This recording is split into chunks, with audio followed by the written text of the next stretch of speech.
pagi Bapak, selamat pagi teman-teman. Di sini kami akan mempresentasikan tentang Incident Response for Business. Sebelum kami mempresentasikan, di sini mohon izin memperkenalkan diri dulu. Perkenalkan, nama saya Ibu Aditya Mata Wijaya dari Prodi Bisnis Digital dan teman saya Figan Prabati Dewi dari Prodi Bisnis Digital. Nah, apa yang harus dilakukan? Apa itu incident response for business? Nah, apa yang harus dilakukan pemimpin bisnis saat terjadi serangan cyber? Next. Nah, incident response itu adalah proses yang dirancang untuk menangani pelanggaran data atau serangan cyber dengan tujuan meminimalkan dampaknya. Proses ini melibatkan langkah-langkah untuk mengendalikan insiden, memulihkan sistem, dan mencegah insiden serupa di masa depan agar tidak terjadi. Gitu aja.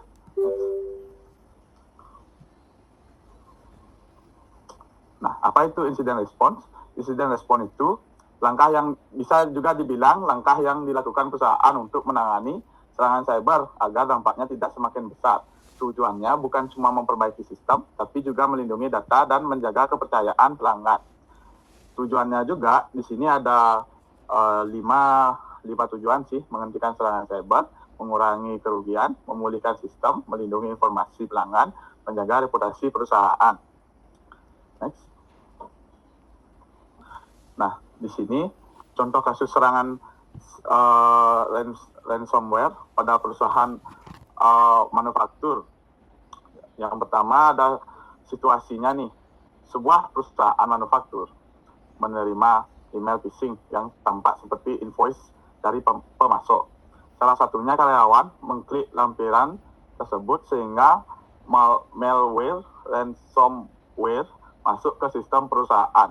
Dampaknya, file produksi dan data pelanggan terenkripsi. Sistem ERP tidak dapat diakses, aktivitas produksi terhenti selama beberapa hari. Pelanggan mengalami keterlambatan pengiriman. Lalu tahapan incident response yaitu ada beberapa di sini. Yang pertama ada identification. Tim IT menemukan banyaknya file berupa ekstensi dan tidak bisa dibuka. Munculnya pesan tembusan, yang lebih tepatnya yang bernama ransom note. Lalu ada aktivitas jaringan yang mencurigakan. Tindakannya yang harus dilakukan di sini mengonfirmasi bahwa perusahaan sedang mengalami serangan cyber atau bisa dibilang ransomware. Menentukan sistem yang terdampak. Yang kedua ada containment, penahanan. Tindakan yang dilakukan koneksi muter yang infeksi dari jaringan, lalu menonaktifkan akun yang dicurigai yang akan diretas, lalu memblokir akses malware agar tidak menyebar ke server lainnya. Next. Lalu di sini dilanjutkan dengan eradication, yang lebih tepatnya pemusnahan ancaman. Untuk tindakannya menghapus malware dari perangkat yang terinfeksi. Lalu dilanjutkan dengan melakukan pemindahan keamanan menyeluruh, menutup celah keamanan yang dimanfaatkan penyerang. Lalu dilanjutkan recovery-nya untuk pemulihannya. Tindakannya yang dilakukan di sini memulihkan data dari backup yang aman, mengaktifkan kembali sistem produksi secara bertahap, memastikan seluruh layanan berjalan normal. Listen learned, evaluasinya di sini untuk tindakannya menganalisis penyebab insidennya. Lalu di sini dilanjutkan memberikan pelatihan kesadaran keamanan kepada semua karyawan, yang lebih tepatnya si IT-nya. Lalu di sini menerapkan multi-factor authentication, yang lebih singkatnya MFA. Memperbarui kebijakan keamanan perusahaan. Next. Nah, peran pemimpinnya, peran pemimpin bisnis saat insiden terjadi. Untuk tindakannya di sini mengambil keputusan cepat untuk menghentikan penyebaran serangan, lalu berkomunikasi dengan pelanggan, mitra, dan stakeholder, dan dilanjutkan dengan menyediakan sumber daya untuk pemulihan, memastikan kepatuhan terhadap regulasi dan pelaporan insiden. Next. Ini dilanjutkan oleh Siga untuk studi kasus insiden responnya. Baik. Selanjutnya ada studi kasus insiden respon dari perusahaan ternama yaitu Sony. Kronologinya, Sony Picture mengalami serangan cyber besar yang menyebabkan data karyawannya bocor, email internal perusahaan tersebar ke publik, film dan dokumen rahasia dicuri, serta komputer perusahaan tidak dapat digunakan. Di sini perusahaan menerapkan insiden responnya mematikan jaringan internal yang terdampak, menggunakan tim forensik digital untuk investigasi, berkoordinasi dengan pemerintah dan penegak hukum, serta memulihkan sistem secara bertahap. Dampak bisnisnya, Sony mengalami kerugian jutaan dolar, reputasi perusahaannya menurun, dan gangguan operasional selama beberapa minggu. Pelajaran dapat diambil yaitu pentingnya perlindungan data sensitif dan perlunya rencana respon insiden yang matang. Selanjutnya ada jenis serangan cyber. Di sini ada ransomware, yaitu jenis malware yang digunakan untuk menginskripsi data atau sistem perusahaan sehingga tidak dapat diakses. Pelaku kemudian meminta sejumlah uang tebusan agar akses terhadap data dikembalikan.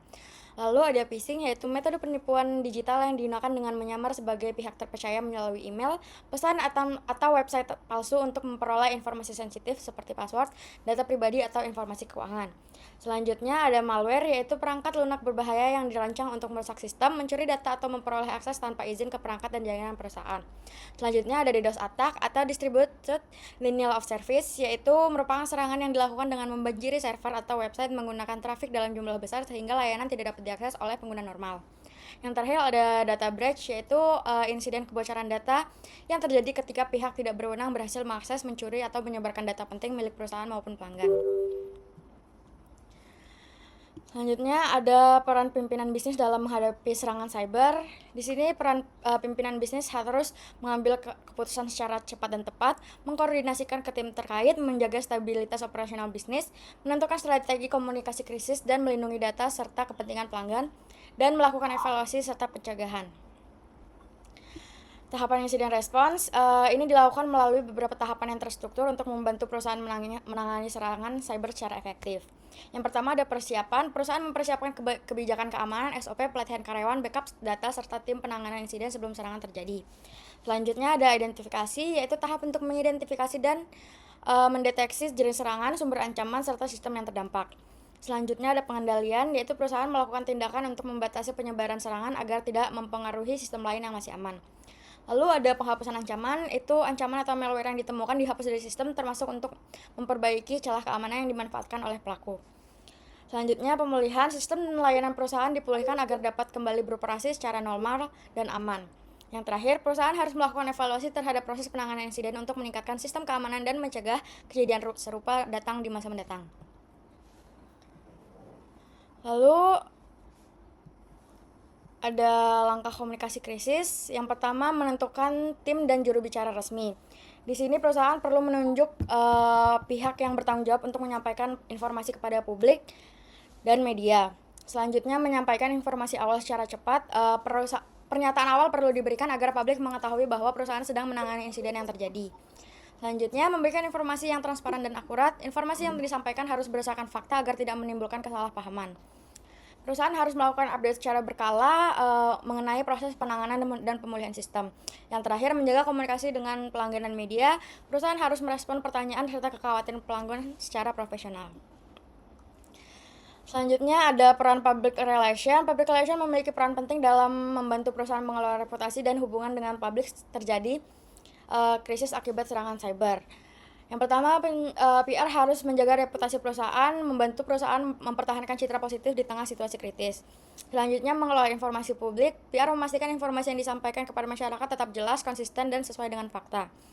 Mengurangi kepanikan publik, yaitu melalui strategi komunikasi yang tepat. PR membantu menciptakan situasi yang lebih kondusif. Selanjutnya, menjalin hubungan dengan media. PR bertugas mengelola komunikasi dengan media agar informasi yang beredar tidak menimbulkan kesalahpahaman terhadap pengguna. Dan yang terakhir, membangun kembali kepercayaan pelanggan. Setelah krisis ini selesai, PR membantu memulihkan kepercayaan pelanggan melalui keamanan sistem, serta menunjukkan bahwa perusahaan telah melakukan perbaikan agar kejadian serupa tidak terulang lagi. Ini adalah contoh kasus serangan cyber, yaitu kebocoran data Tokopedia di tahun 2020, di mana sekitar 91 juta data pengguna diretas dan dijual di forum dark web seharga 5.000 USD atau sekitar 70 juta. Data yang bocor meliputi ID pengguna, nama, email, nomor ponsel, tanggal lahir, dan password transkripsi. Kronologi kasusnya, peretas dengan akun bernama Y Sedeng mengunggah hasil peretasan di forum Right Forums. Data pengguna kemudian diperjualbelikan dan sempat dibagikan secara gratis melalui media sosial. Kondisi ini meningkatkan risiko terjadinya phishing, scamming, dan penyalahan data pengguna. Respon Tokopedia di sini mengakui adanya upaya pencurian data pada sistem mereka, namun pihak perusahaan menyatakan bahwa data pembayaran dan transaksi pengguna tetap aman karena dilindungi dengan sistem enkripsi dan one-time password. Dampak kasusnya, menurutnya kepercayaan publik terhadap keamanan data platform digital, muncul kekhawatiran pengguna terkait penyalahgunaan data pribadi, dan kasus ini juga berujung pada gugatan di Komunitas Konsumen Indonesia ke Pengadilan Negeri Jakarta Pusat. Tindakan pencegahan yang disarankan oleh Tokopedia yaitu pengguna disarankan untuk mengganti password akun secara berkala, menggunakan password yang kuat, dan mengaktifkan fitur keamanan pada akun. Jadi sekian presentasi dari kami. Mohon maaf bila ada kesalahan dan terima kasih. Terima kasih.